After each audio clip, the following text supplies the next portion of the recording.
Manipur da PANGTHOK-KADOURIBA ani Shuba Northeast India Film Festival lisingani kunmanga Asida Punna film tarana Sharuk Yaragani HAINA Festival Director LAIMAYUM SURJAKANTA SHARMA PHONGDORAKLI Film Festival asiga mari leinana ngasi kaisampata laiba DIPR gi auditorium da pangthokpa paugi mifam amada wafam asi phongladuna LAIMAYUM SURJAKANTA SHARMA makhatana hai lakliba February 20 gi 13 fauba chathakadaba ani Shuba Northeast India Film Festival lisingani kunmanga asida feature film gi oina punna film kunipan amadi non feature film gi oina punna film tararom thazilakhi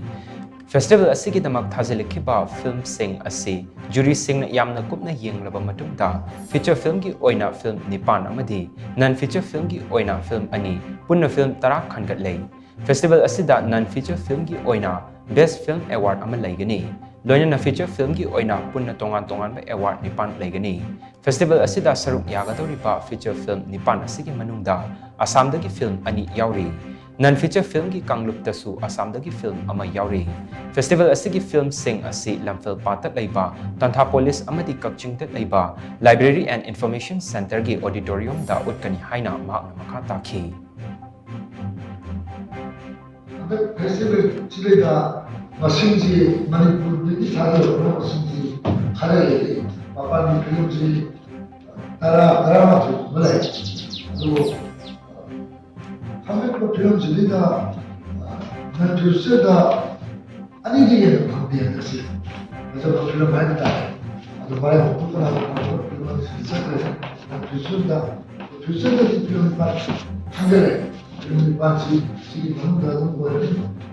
देश photo तमती लाए वो तो तन machine खाते मामा से इधर लाता है और आगे किसी से पूछना लाएगा kita jadi kalau jadi masih kita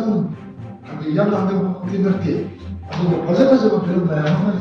Asida Punna ini seleksi kita jauh langsung streaming kita mudah kanal film sih pasal film lain mana dia jadi apa kata polis tu ini jadi vaksin dah vaksin lain ini tu jadi ada ini theater drama theater vaksin lain apa theater orang kan mereka jadi macam mana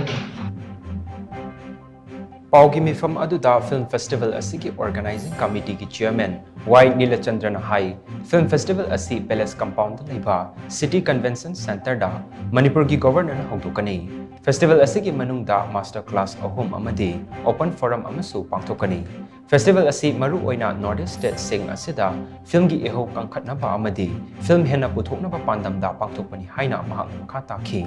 paugi mifam aduda DIPR gi joint director T Ramesh amadi organizing committee ki co-convener Santirasu Sharuk Yakhi opening film si koi Manipur ki aha historical film ni hai koi maribang behra sakra kapta gani adagi numit simaki pung dagi horaga Tantha Police da film ka pa hojergani aduga tarik taram doi taramari numit kumdi si Tantha Police label cinema force da kapta gani aduga tarik taramanga tarat remol ni yesna Kakching ki library and information center ki auditorium da kapta gani film screening di tarik taramanga lo gani aduga koi closing ceremony isna tarik tara da Kakching ki library and information center ki auditorium da koi pangthok segani aduga sigma festival sida koi master class lejagani master class si tarik taram doi amadi taramai amamga aduna ai aku dengan si pemjai mamam simak da koi master class ko gani tarik taram doi taramai ka aduga doi kan tarik tara ki tarama hoida open forum on marketing and distribution sida jagani adu hek koi baga amadi koi coaching ceremony pak